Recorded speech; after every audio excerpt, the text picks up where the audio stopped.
Hello, everyone, and welcome once again to Reject Modernity, Embrace Tradition, the show where we take you back to the good old days, just probably not exactly how you would expect from our title.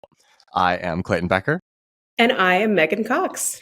And before we start talking about what we're going to talk about today, we do want to apologize that it's been a month since the last time that you heard from us, or maybe slightly more than a month, quite frankly. It's been a bit. It's been a hot minute. This was avoidable and foreseeable, frankly, if we'd planned better. But there were just a few weeks there where our normal Friday recording sessions just didn't work out very well. We had schedules were poorly aligned. Megan didn't have Wi-Fi in her new apartment. I was traveling in Philadelphia, and we were like, you're not going to be recording this from the train. There was a whole deal. I don't know. I think you were insufficiently committed to multimodal transportation. If you'd been willing, we could have done it. But it's true. Yeah, had I been willing to inconvenience an entire train car worth of people, then we could have done it. But suffice it to say, we're back now. Ideally, we'll be back on sort of a every 3 week schedule going forward. Turns out that as you go further in the PhD, you get busier. Who knew, right? Who knew? And so we'll be coming to you with a hopefully more regular schedule, but please don't be mad at us if it takes us longer because we are doing our real jobs. All of our real jobs. Yes, I think each of us has multiple jobs at this point. Yes, quite frankly. But with that in mind, Megan, what are we going to be talking about today? So today, Clayton, we are going to be rejecting the shadow docket and embracing court decisions. Okay, so I know what the shadow docket is. Some of our listeners may know what the shadow docket is, but for people whose experience with the term shadow anything is the shadow realm from Yu-Gi-Oh! What is the shadow docket, Megan, and why is it a bad thing? Okay, so many episodes ago, I think one of our earliest episodes, we brought you the argument that the American system of government is relying way too much on Supreme Court interpretation of the Constitution and should in fact be embracing amendments to the Constitution. In the meantime, unfortunately, we have found something we like even less than Supreme Court decisions amending the Constitution, and that is the shadow docket, which is also known as the emergency docket. Its purpose is to handle primarily procedural issues, usually a lower court order, and the loser in that order is arguing that the lower court's order shouldn't be implemented while the substantive appeal plays out. That's usually what's happening on the shadow docket. The problem with the shadow docket, to largely preview the argument here, is you're not getting a full Supreme Court argument. It's often not even completely briefed by the parties, and there's no written opinion of the court explaining their thought process. Yeah, so it's basically to make it maybe a little bit more straightforward and blunt for folks. It's basically the Supreme Court saying, there's this case that's out there. It's been ruled on by a lower court. We're going to put that decision on hold while we decide what's actually up. Because we're the Supreme Court and we can tell appellate and district courts whatever the fuck we want, right? And so it's basically them saying, this thing that you ruled, lower court, that's not actually going to happen. We're going to decide what's going to happen, and nothing is going to happen. Yeah, and nothing is going to happen until we decide.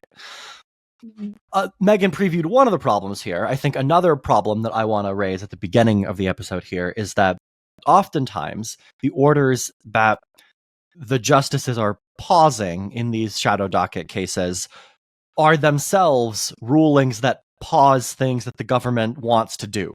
So it's not that they're actually saying nothing is going to happen until we rule on it. What they're saying is actually the things that were already happening, those are going to continue to happen until we rule on it. And in some of these cases, that can be particularly problematic, particularly dangerous. I think the most prominent right now at the time of recording is that the Supreme Court has done a couple of things recently on the emergency docket, on the shadow docket. One of them has been to allow the Immigration and Customs Enforcement Agency, ICE, to continue stopping people with a fairly low burden of cause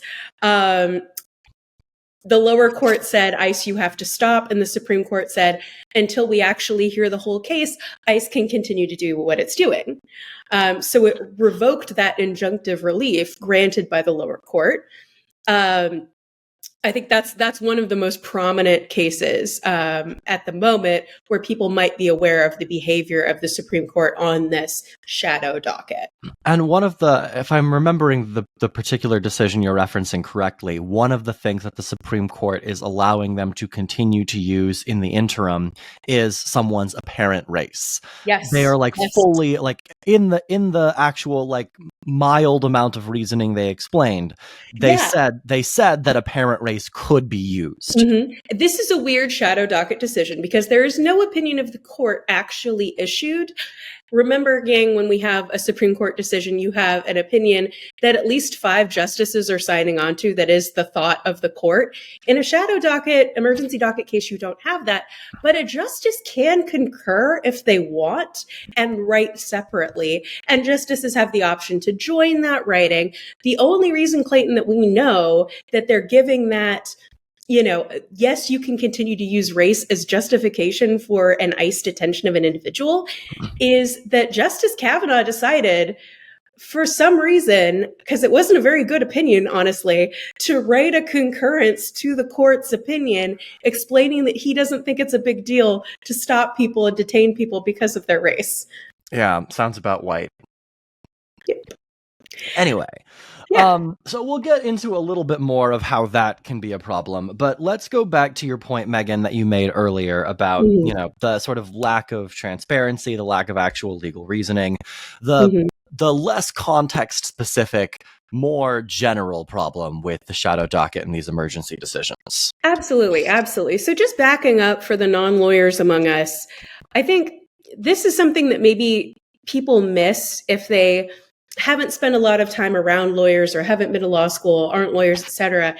The work of lawyering in a common law system like the United States consists primarily of looking at your current case, your factual situation, and looking at the factual situations in other cases that other courts have already decided and determining if your case is similar to or different from those previously decided cases on the important points that fed into a judge's decision to rule one way or the other. This is why analogies used to feature prominently on the LSATs. You are making arguments that your case is similar to or different from a binding precedent, a decision that has already been made. Without written opinions, we can't understand why the court is doing what it is doing. The factors in the decision, the reasoning in the decision, that's what's important when we're understanding or arguing that your situation is similar or different. So we can't understand how to use that case in the future, but we also can't understand if the court is following its own precedent or not. And that's really important, both in terms of lawyering and in terms of accountability for the court. I think perhaps it might be worth taking a couple-minute digression to explain a little bit more in detail the difference between common law and civil law.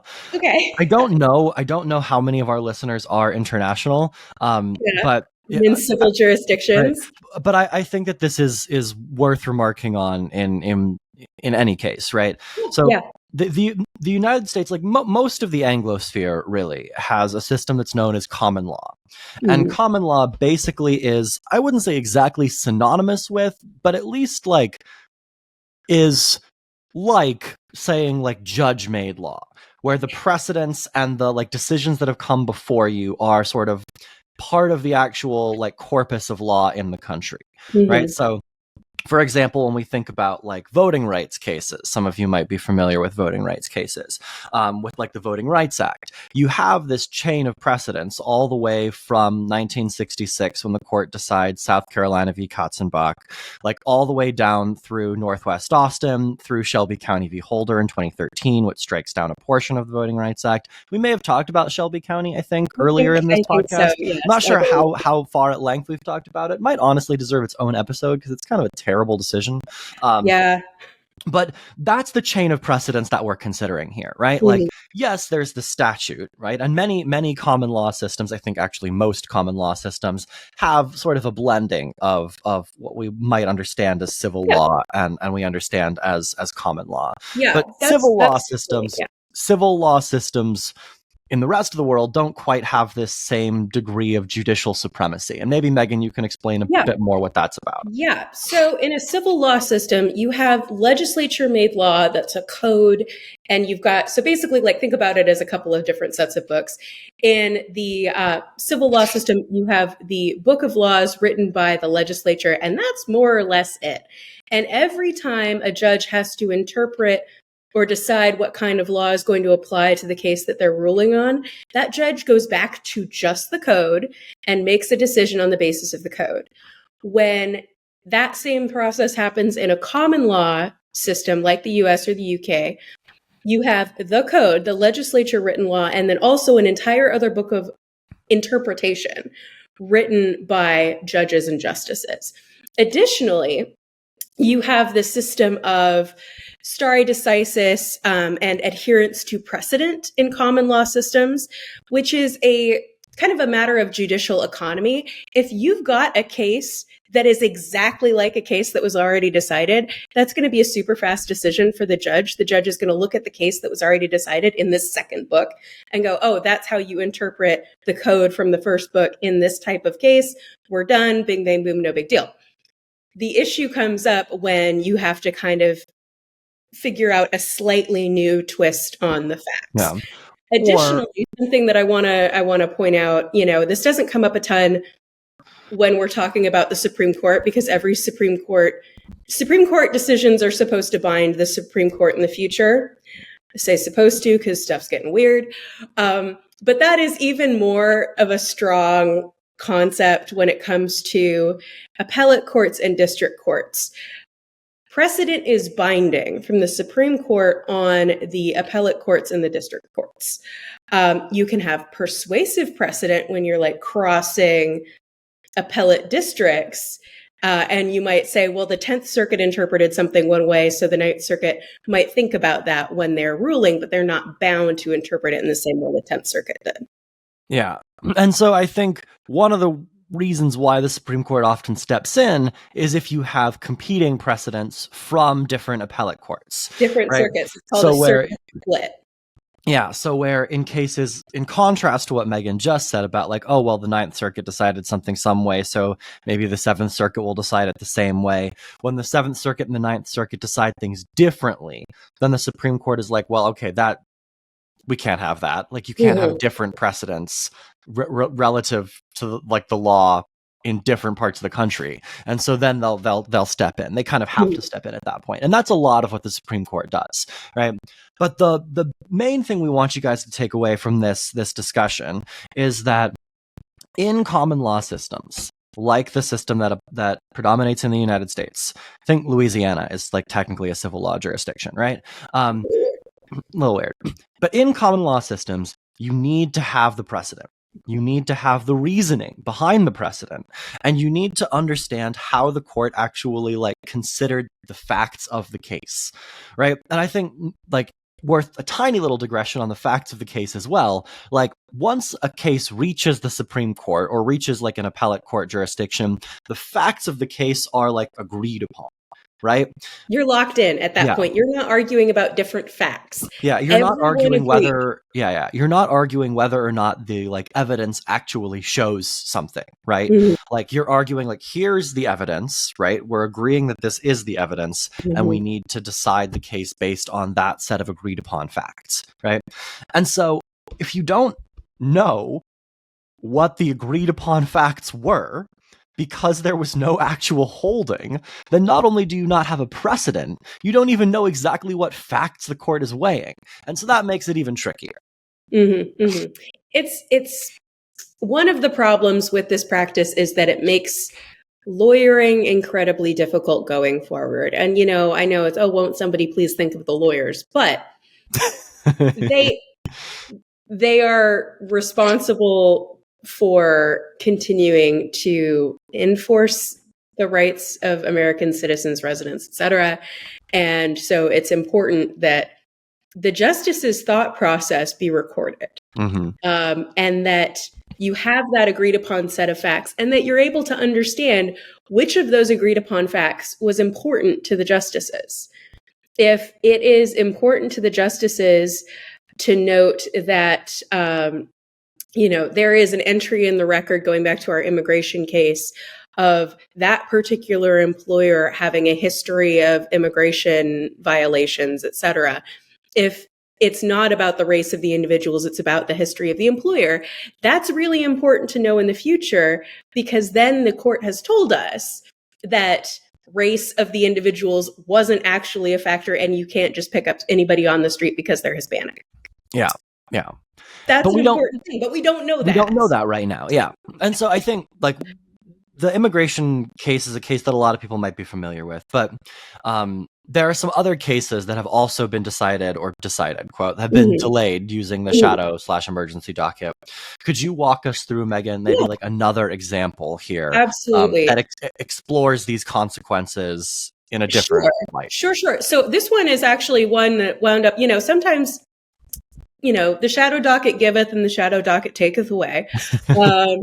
So you might have a situation where, and I included this example in the notes just to kind of be able to talk a little bit about the possible back and forth between the shadow docket and other procedures.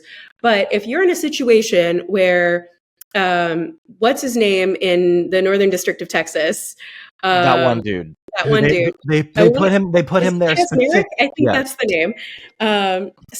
They put him there specifically to like do decisions that were going to be good for the Trump administration. Yeah. Anyway, I shout out to that guy. I'll look up his name. Yeah. Sorry to this man.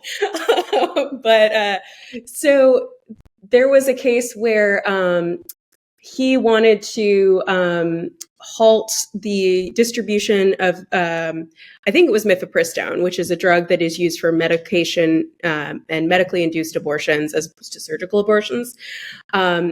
His position was that the FDA did not have the authority to approve that drug for that purpose.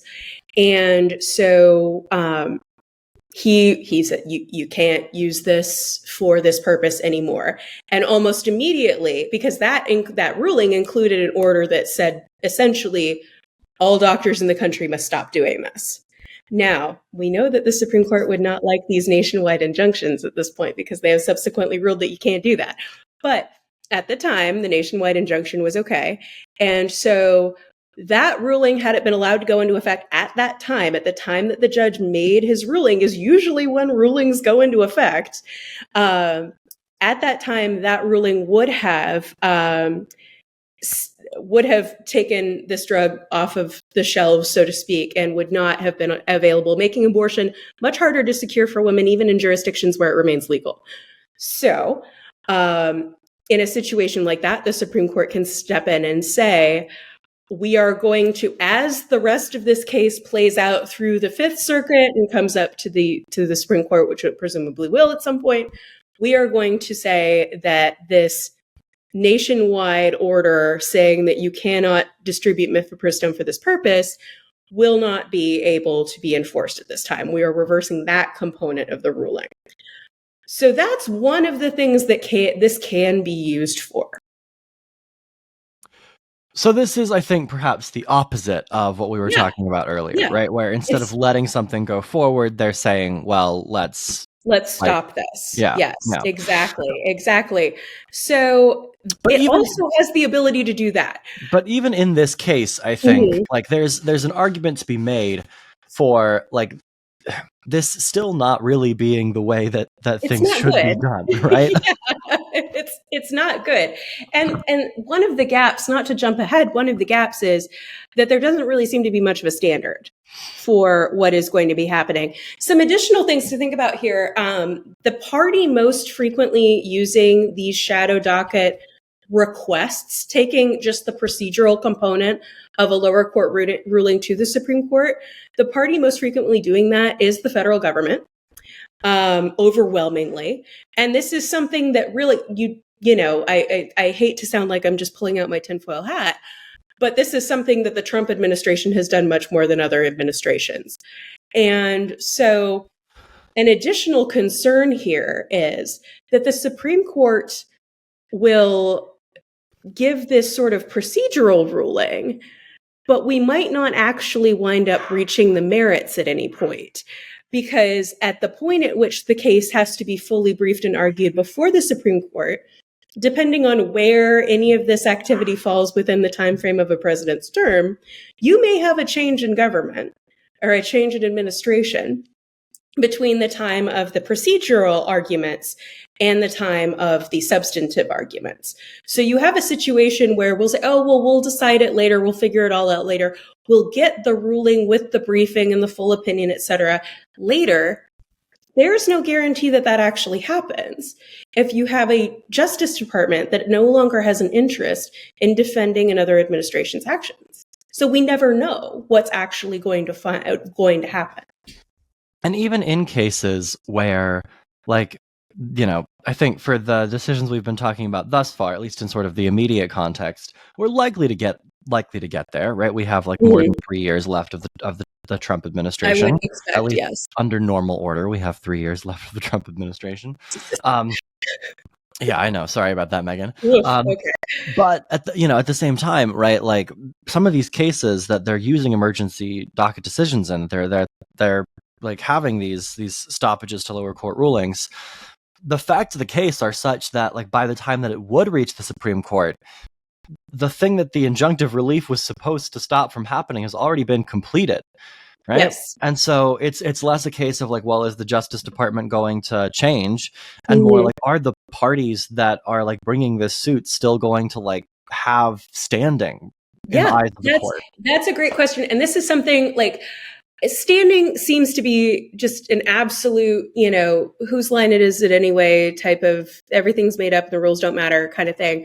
At this point, I feel like I really wasted my time understanding standing rules in law school because it's just whatever.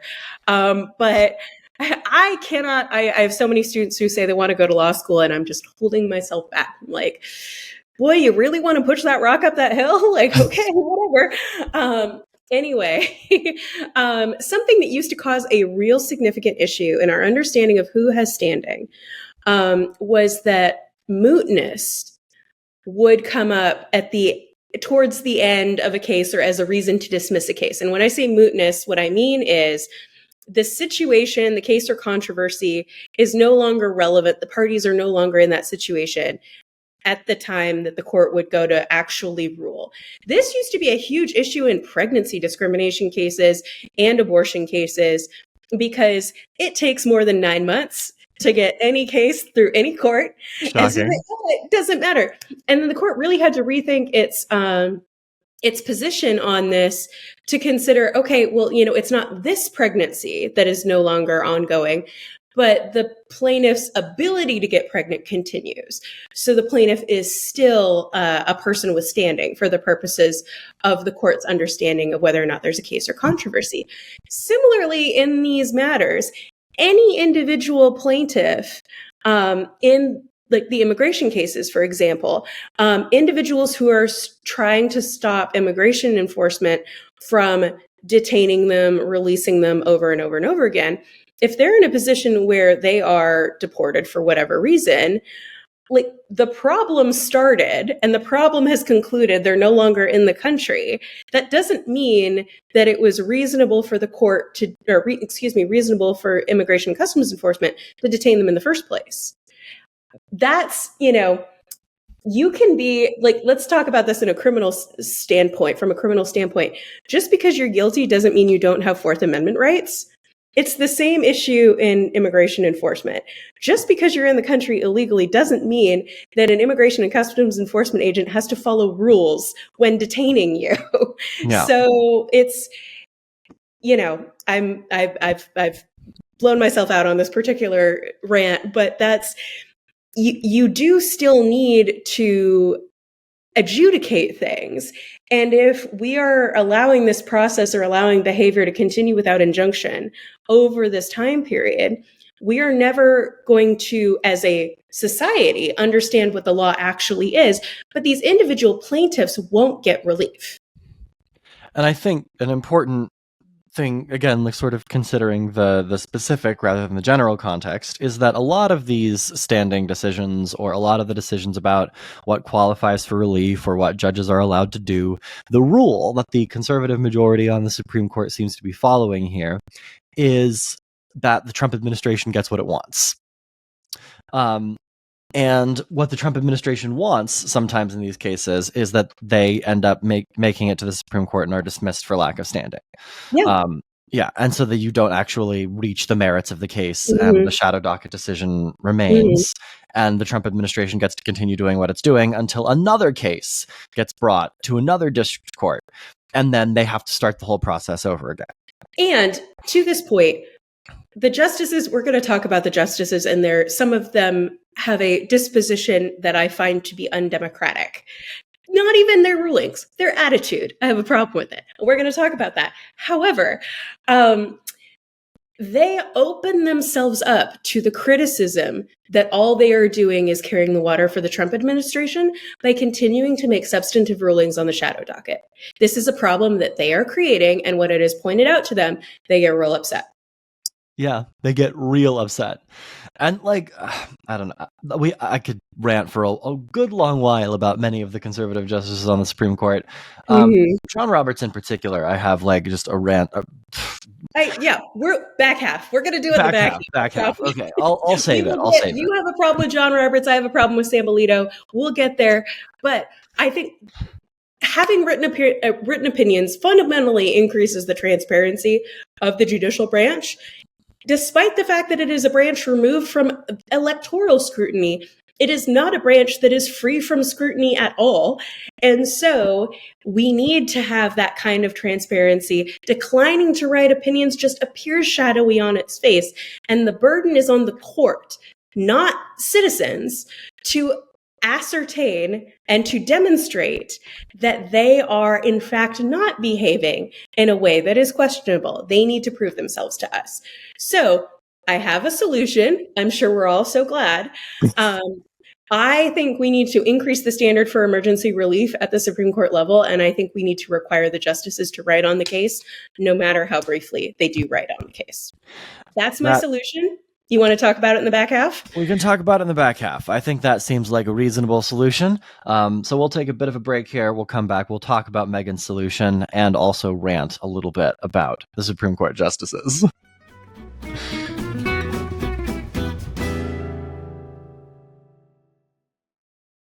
Welcome back, everyone. When we left you, I was busy promising you both rants and that I had a possible solution, or at least a way to make our problems with the shadow docket a little bit better. What do we want to start with? Do we want to start with solutions, or do we want to start with rants? Do we want to complain some more? I mean, the front half is complaining and the back half is a more solutions-oriented approach. I want to change it up. I want to do the solution first, and then I want to complain, because I think we might be just completely off to the races by the end. Fair enough. So really what I think, I do think the solution is a little bit shorter. I think there needs to be a standard for relief on the emergency docket or the shadow docket. Standards like this can be legislatively created as well as judicially created, so it isn't a matter of convincing 5 justices that they need to do it a certain way, a certain time. We can have a standard for the rejection of equitable relief, temporary restraining orders, et cetera. The standard for a temporary restraining order, by the way, includes, first of all, irreparable harm. And it also includes a likelihood of success on the merits. And I think all of that should be a part of the assessment when justices are considering whether or not to grant emergency relief. I think if the court is upending a restriction, or if the court is upending a temporary restraining order entered into by a lower court, I think that the justices should be, first of all, required to write, and second, required to argue that you aren't going to face irreparable harm. I think the burden should flip, because the burden is on the party seeking a restraining order. I think when a higher court is judging whether an appellant should be able to remove that equitable relief or that restraining order, I think we should be requiring them to prove that the lower court is wrong and that irreparable harm is not going to be faced. And again, I do think there should be a component of likelihood that a merits decision will be reached, whether that is because a subsequent administration or, we have 3 years left in the Trump administration, whether the administration or subsequent administration is going to continue to push this by the time it reaches the court, or there needs to be some sort of, agreement by the parties that they aren't going to argue mootness. You need to, I think, now I'm just riffing, but I think you may need to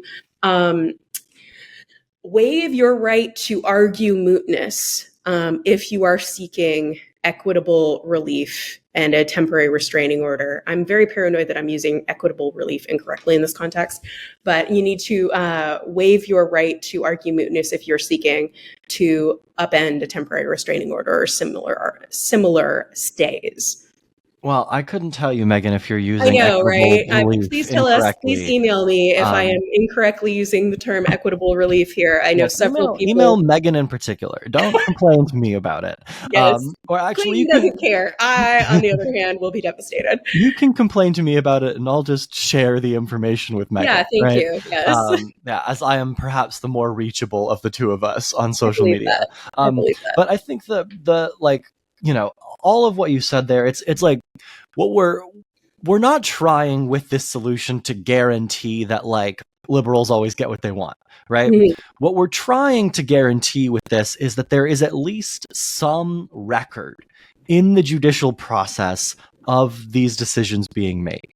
Because at the most general level, that is the problem with these emergency docket cases, as we talked about at length in the first half, right? And so requiring that you have some level of detail about here is why we decided to grant relief. We have been convinced for these reasons that irreparable harm is not going to occur. The parties have agreed they will not argue mootness, and it will not be a part of our decision when it comes before the court on the merits. Some sort of promise that you will actually reach the merits of the decision, and then some degree of here is our reasoning. In case it is the choice of the parties that we don't reach the merits, rather than our choice that we're not going to reach the merits, right? Here is what we think is likely to occur. There needs to be some degree of at least quasi-decision-making here, right? In a way that we are absolutely not getting right now, and really need to be getting right now in order for, again, as we talked about at length in the top half, for the judicial process, for the the practice of law to continue to exist in a way that is reasonable and makes sense and is actually legal in the general term of legal, rather than just political, which is what we're quickly verging towards. Absolutely. And, I think I can anticipate an argument that would be along the lines of, well, this is emergency relief, and you need to be able to make and push out these decisions quickly. I would submit to you that this ain't going to take that long. We keep being told that some of the smartest people in law schools around the country are clerking for these Supreme Court justices. I believe in them. I also believe that the justices themselves can write a couple of pages in a short period of time. They have probably the chillest work schedule of anyone on the face of the planet, except for the House of Representatives for the last couple of months. So honestly, they should be able to handle this work. And if they can't, they get some more money, they hire some more people. It's not rocket science. Or, and hear me out on this one, if it's truly emergency relief and you don't have an hour or so to write up the decision, you issue the emergency relief, you say stop immediately, and then you take an hour or two to write up the reasoning so that the reasoning still ends up existing, right? Which is, I understand more or less what happens with executions. We figured that out. Right? So this is absolutely a surmountable problem. What I think is the bigger concern is that a critical mass of the justices have no interest in surmounting it. And this is where we start complaining about the current composition of the Supreme Court. Yeah, I Clayton, mean, take it away. well, before we get into our rants here, which will take us like honestly the rest of the episode, I just want to note that I think the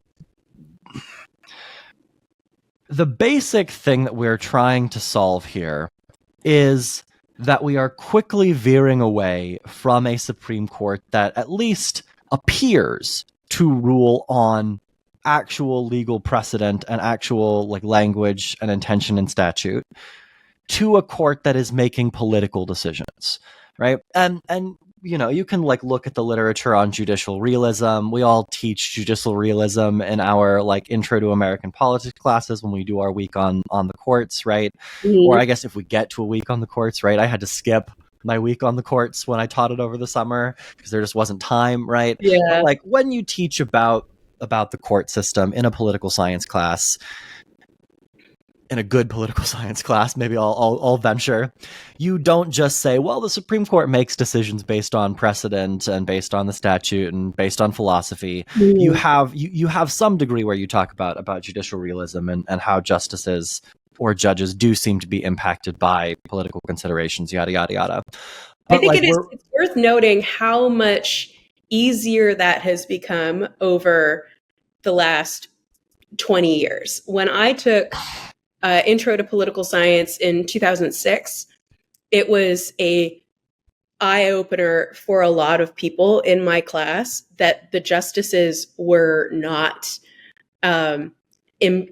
dispassionate arbiters, that they were political. It was easier to believe that back when you had a couple of Republican-appointed justices in the liberal wing.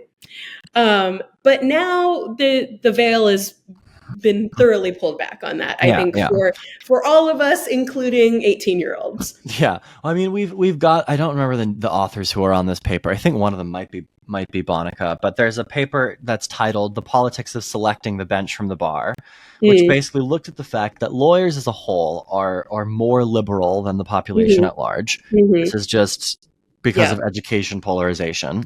People who are more educated tend to be more democratic these days. And so lawyers are educated people. They are substantially more likely to be left-leaning than the general public. But the higher you go up the judicial system, the more likely judges are to be conservative. And so we have this system, we have for a long time, right? This political influence on the judiciary. I honestly don't think that I don't think it's possible to avoid such a political influence on the judiciary, right? No. People who think it is are I would like some of what they're selling themselves. Between affirmative action for conservative lawyers, which is a deliberate project to counteract exactly the trend you identified about lawyers being liberal because of education polarization, and also the glut of former prosecutors that wind up on the trial level benches, and those people tend to filter up into appellate positions. I don't think there's any way to reverse that. I think that is just something that is going to be here to stay. Yeah. And just to note, and I haven't independently verified this, so people can check me on it, but one of my professors in undergrad told me something just completely insane, that if you are a top some percent graduate at Yale or Harvard, and you are a conservative, your likelihood of going on to serve as a judge, not necessarily a federal judge, but a judge somewhere in the country, is 1 in 7. It's some completely insane number where if you're a quasi-competent legal student and you're conservative, the likelihood that you end up as a judge is extraordinarily high, an order of magnitude or two higher than your liberal counterparts, right? And so this might help to explain, perhaps at least in Megan and I's view, why a lot of the reasoning that conservative justices and judges have is perhaps lacking a little bit on occasion, because you're not necessarily the level of what we call affirmative action for conservative lawyers is just completely and utterly insane, because there just aren't a lot of conservative 18-year-olds who get into Harvard and then get into Harvard Law and then go on to do judiciary type stuff. Every single one of them, though. Yeah, but every single one of them who is, right, like gets, exactly. Yeah.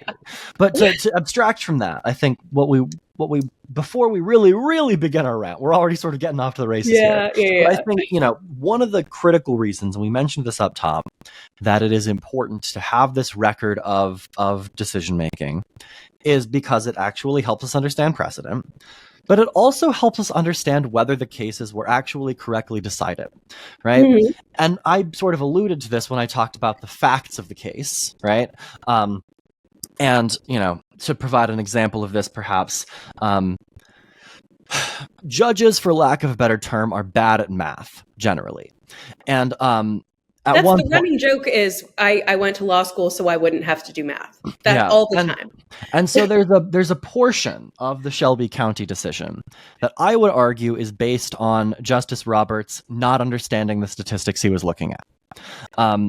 And so that's like a piece that we have in his decision that a court in the future could reverse, right? Based on the fact that like the record of the decision reveals that he was actually just like factually incorrect about something, right? Mm-hmm. There was another case recently, I think, where Gorsuch fell into the same... like didn't understand the chemicals he was describing. Yeah, like exactly. He used the wrong chemical. And to this point, like there's a line from whoever wrote Dobbs, was it Alito? I think it was Alito, yeah. Who said that Roe v. Wade was wrongly decided from the start. And if you want to be able in 20 years and 50 years to make that argument about a Roberts era decision, you need the decision in front of you to say it's not just wrong because I don't like it. It's wrong because of a reason. Yeah. And something somebody said that was a misstatement of law, a misstatement of fact, something needs to be there because the standard for overturning precedent, especially something that has been precedent for 50 years, at some point, people have relied on this law for decades in making decisions about where they would live and where they would raise their families, speaking of Roe. If you are going to overturn that decision, the weight of the wrongness of that decision has to be overwhelming. And you can't really reach that standard if we're continuing to adhere to that standard, if there's no record to point to, no decision, no logic to say, this was incorrect. This person got this actually wrong, and let me show you the correct math.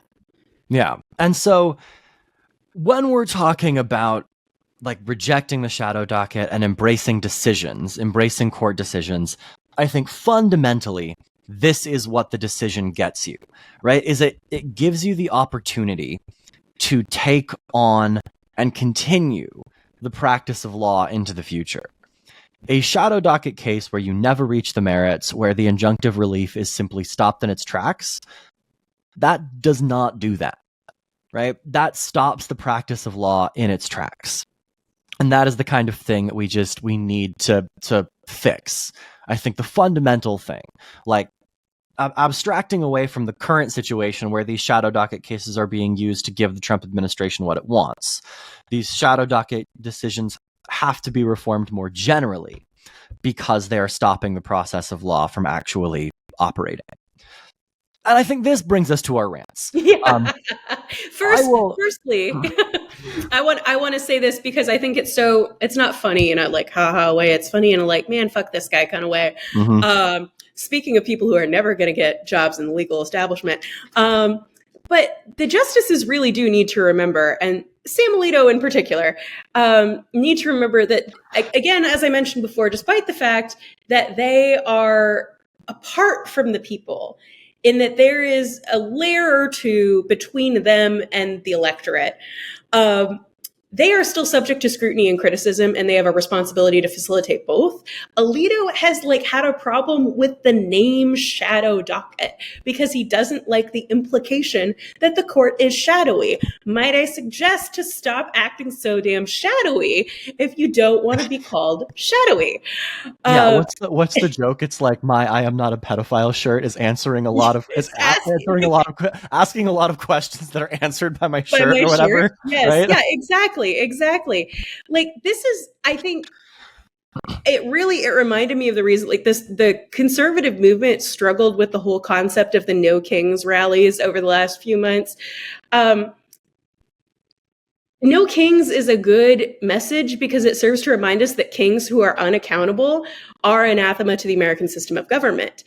Everyone, from the president to John Roberts to everybody, everyone should be accountable to voters, even if you can't unelect them, even if the Supreme Court justices have lifetime tenure, which is true in good behavior, they have lifetime tenure. We really should be able to point to them and say, we don't like how you are doing this. Justice Roberts has also had problems with the idea that the Supreme Court is losing credibility. And again, the call is coming from inside the House. Yeah, it's like if you would like to not lose credibility, might I suggest doing things in a credible way. My particular rant about John Roberts here is that the man is totally and utterly incapable of practicing what he preaches with regards to judicial restraint. Like, he started his tenure as Mr. Balls and Strikes. Yeah, like he started his tenure as Chief Justice of the Supreme Court, like way back in 2006 at this point, right? Like, it's been nearly 20 years that this dude's been the Chief Justice. Holy Jesus, yeah, wow. By basically saying, right, like, my philosophy is that the Supreme Court should make narrow decisions, deciding on the facts of the case only, not really trying to create these, giant encompassing precedents, right? Mm-hmm, he's like very much responding to the court of the mid 20th century.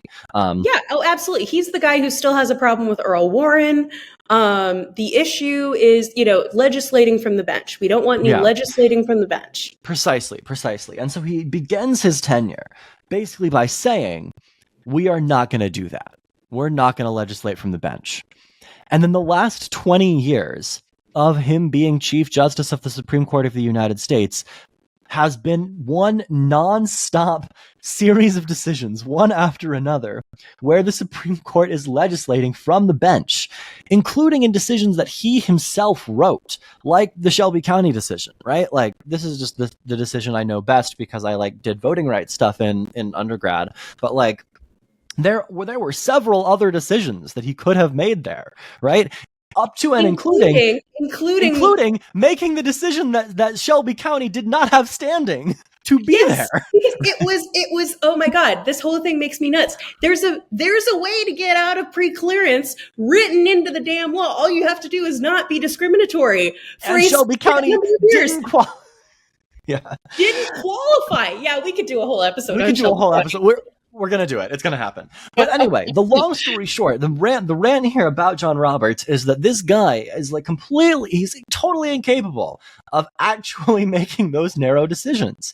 His tenure as Chief Justice of the Supreme Court has been more detrimental, I think, than any Chief Justice since fucking Tawney, for the credibility of the court in terms of how much it's actually legislating from the bench and how much it is choosing to overrule Congress.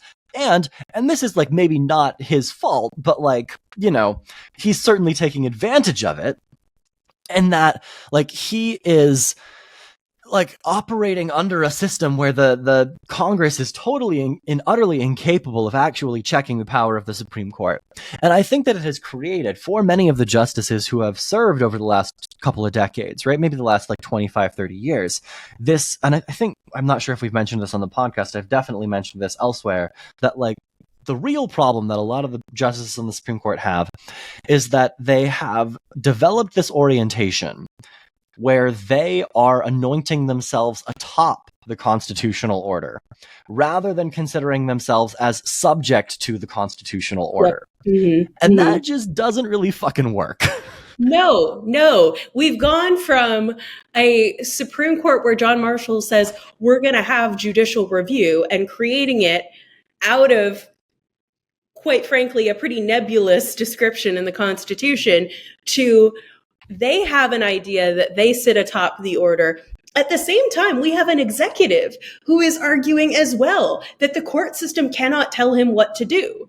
And so that is a recipe for a constitutional crisis, and the only thing preventing it is everyone involved is on the same side. Yeah, and also that everyone involved is stupid and bad at everything.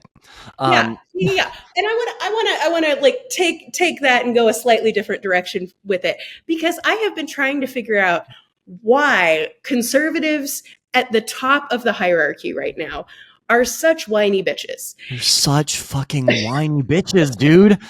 It's like, you won. What is your problem? And here's what the problem is. If you look at the times in history that they valorize, that they want to take us back to, it's the 1980s and the 1950s, right? It's not the 1970s when Richard Nixon ended the draft, pulled the US more or less out of Vietnam, normalized diplomatic relations with mainland China, did a lot of like okay stuff aside from the whole Watergate thing, created like the EPA. What the hell? If you look at that time, you had conservatives running again all the branches of government, but conservatives weren't cool then, right? You've got rock and roll, you've got more liberal sexual mores or family kind of dynamics happening at that time. Moms are starting to go to work. Conservatism wasn't cool. So what I think they're trying to do here, it's not enough for them to be running the political order. We have to get back to a time when they ran the political order and were also considered cool. Back to Leave It to Beaver, back to the yuppies who were like fundamentally a conservative concept. You got to get back to that. And because they can't convince us to get back to that, they want to recreate the framework that led to that. But honest to God, making mifepristone illegal is not going to make shotgun marriages cool. Like, it's just not. Yeah, There's no way. They desperately, desperately want cultural authority. Right? And they just don't have it. They aren't cool, right? Like, and are you familiar, Megan, with the term Mar-a-Lago face? Yes, unfortunately. Like, we're making fun of their shitty makeup. Yes, like we're making fun of Erica Kirk's pants. They desperately want cultural power and to be considered cool. They want the approval of people who are, these days at least, part of like what I think we can call the liberal establishment, right? Yeah. And they're just not getting it because, as Tim Waltz aptly put it before they like started to like muzzle him, these guys are just fucking weirdos, right? Yes. And like, you can't legislate cultural power. You can't legislate cultural change. You can't force the country to find you cool, right? You can't do it. And trying to do it, as we're seeing right now, results in them just thinking you're fucking lamer. You're even lamer than you were before. Like, if you want to force me to, I mean, quite frankly, like, I would like to get married and have kids. I want to do all the shit they want me to do. But like, there's no way that you can legislate me into the role that you want me to have. And I'm going to be like, yes, thank you. Oh my God, you're so cool. Oh my God, this is so amazing. Thank you so much. No, there's not a chance. And like, if Kevin Sorbo is still like the height of your celebrity references, like there's a reason you don't have Reagan anymore. I'm so sorry. No. There is, I mean, and I think, like, this is one of the reasons I think that, like, Trump keeps going to, like, football games where they end up booing him. Yeah. And then, like, he just goes to a more conservative place to go to a football game until they cheer him. They cheer. We're going to have a UFC fight at the White House. Yeah, it's and assume that people will cheer him there because that's the audience. And it's... that's the thing. Like, the subculture keeps getting smaller and smaller. Yeah. And there was a moment when they thought they were really going to expand it, like with Young Men and the Joe Rogans and the Andrew Tates and the Theo Vaughns of the world. There was a moment where they thought they had it, and that was their victory lap. That's what they were so fucking excited about it. But as that support has just vanished, because the center cannot hold in a coalition that wants more sex and less sex simultaneously, like, there is no way that this continues. The Barstool folks and the Duggars cannot form a coalition. There's not a chance. turns out that you misread people being upset about increasing prices as an endorsement of your cultural vision. And just didn't turn out that way. And I think to the point that you made a little bit earlier, like about you can't just put me into, you can't legislate to me into this role and think I'm going to say thank you for it. Like, even back in the 1950s and the 1980s, women weren't saying thank you for it. No. Like, there's a whole fucking like, Zannies. yeah, and like there's a whole, this is like why this period of time is when, like, you know, second wave feminism like fucking shows up, right? Yes. Like, yes. Because you're trying to force women into these buckets of like the, you know, housewife and mother, and like not having any sort of like bodily or like, you know, political or whatever kind of autonomy you want to pick, right? Mm-hmm. And like women rebel so fucking hard that you get like the genre of feminist literature coming back from the dead after like 40 years of it not really existing at all, right? Like, it's just, they're so, as we were saying, they're stupid and bad at everything. Yeah. Bad, dumb, and wrong, as we say. Yeah. They're just not cool. No. Trump would have been so much happier just continuing to be the apprentice guy and showing up at USC fights and getting cheers. Honestly, I watched the first season of The Apprentice. It was an entertaining show. In the good timeline, that is what he's doing. In the good timeline, he is still just a reality TV guy. Let the man be a Broadway producer. That's what he really wanted to do. So, oh well. Here we are. We're stuck in the timeline where that's not the case. Was it Seth Meyers that was the one who like totally roasted him in the White House Correspondents' Dinner? Yeah, and Obama did too. And yeah, I totally believe the theory that that's when he decided he was going to run for president. I mean, I would, but it's, again, you know, like, you can bait him with a tweet, as Hillary Clinton said, but like, honestly, like, to maybe possibly bring us back to the actual point of this episode. We have to. At some point, I would hope that we can unravel all of this. Like, they went into the second Trump administration. I think conservatives generally, the apparatus in particular, went into the second Trump administration thinking that it was going to be a 1,000-year reich. And that's, I don't think, going to be the case, because they are wildly unpopular, because none of their policies have actually made anything cheaper. We got tariffs and maybe 50-year mortgages. Shit's not getting any cheaper, and that's what everybody's problem is.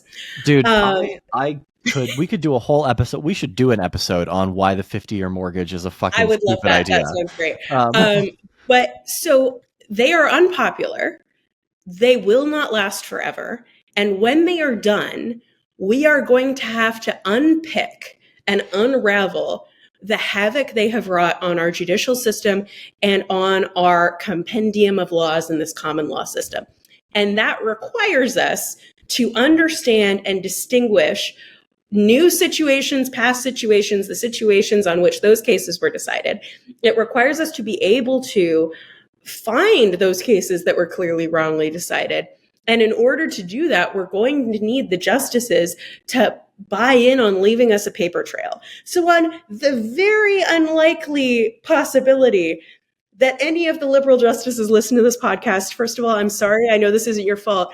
But second, could you maybe put a bug in the ear of a colleague or two of yours that they will get preferential treatment if they would possibly start writing some stuff down? That would be great. I think, like, and to the point of, you know, the conservative justices not being on board at the moment, you know, there is a degree to which, and we sort of skipped over this, right, where like you have the court trying to claim like judicial supremacy, the executive branch trying to claim executive supremacy. The Republican leadership in the legislature has just totally abdicated the idea that the legislature should matter at all. And what I really think Democrats need to do when they take back office, right, when they take back the House, the Senate, presidency, whatever, is to reassert legislative supremacy a little bit here. Like, reassert the idea that Congress actually does have the ability to check the power of the Supreme Court. That Congress should check the power of the Supreme Court, right? And to like put that whiny little bitch Samuel Alito in his fucking place. Like, who's the fucking elected branch here? Who's described in fucking Article 1, motherfucker? Like, you're in Article 3. Your article's like fucking an afterthought, right? Like, they didn't even bother describing the process of judicial review. That's how unimportant the founders thought you were. Like, anyway. Like, giving John Jay a little make work assignment like always. Anyway, I thought that was a really good rant. I like that rant. Yeah, anyway, yeah, it's okay. Clip it. Long story short, if we are to put the toothpaste back in the metaphorical tube, it's going to be hard, obviously, right? Putting the toothpaste back in the tube is a metaphor for it being difficult or impossible for a fucking reason, right? But you can only do that if you like still have the tube, right? And that's what if we're really extending the metaphor really extending the metaphor, the tube is the actual decisions, the actual legal writing, the actual decision making, some record, something that gives us an idea of what the Supreme Court justices were actually thinking, why they decided the case the way they did. And like, you know, I really do truly believe that we're going to get an opportunity to put things back in the tube here. Like to Megan's point of how unpopular the current administration is, at the time of us recording this, the Trump administration is 18 points underwater. Like, they are more unpopular right now than they were at any time during the first Trump administration. And we're a year into this, right? Like, things aren't going to get better. And things are almost certainly not going to get better, right? And so, like, as we think about what we're going to do going forward, as we think about what is necessary to reform these, like, quite frankly, pretty, like, decrepit institutions that need, like, substantial change and reform, we need to be able to understand how we got here. And right now, the current conservative majority on the Supreme Court is making that even harder than it already is. Yep. But until we do those things, until we manage to convince two dudes, maybe Amy Coney Barrett. Amy Coney Barrett. I would say she's maybe more likely than Kavanaugh. Yeah. I'm just saying, two guys, possibly including one gal. We'll see. I don't know. Yeah. Dude is a gender neutral term, I think, right? Okay. Maybe. Anyway, until we do these things, until we manage to find some way to get them to like keep fucking creating the tube for us, I have been Clayton Becker. I've been Megan Cox. And we will see you guys next time.